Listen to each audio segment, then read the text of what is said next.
kuti zinzwike pali pano pazuva ilo sizvi asi kubvira nekubvira saunotoziva zvavanoziva ivavavarungwa kuseri kuvhonzwa tapita mwana wedangwe ndiye mwana wedangwe uyu Peter Moyo tewa mwana kura tinaye chikuru sodatamana baba wake tatakadai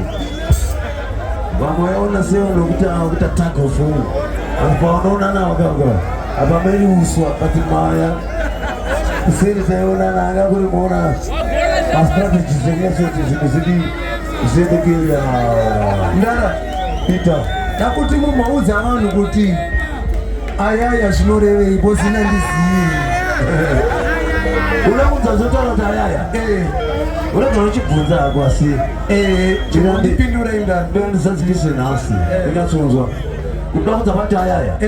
zvinoti ayaya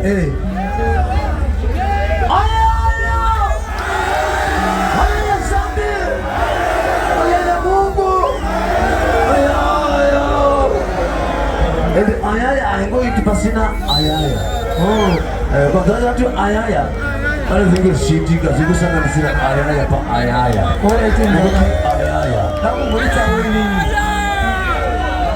ayaya ayaya nzambi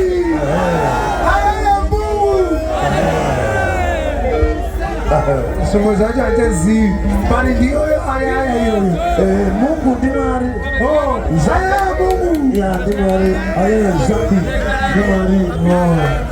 Mungu Baba kuyulu mani baba kumsoro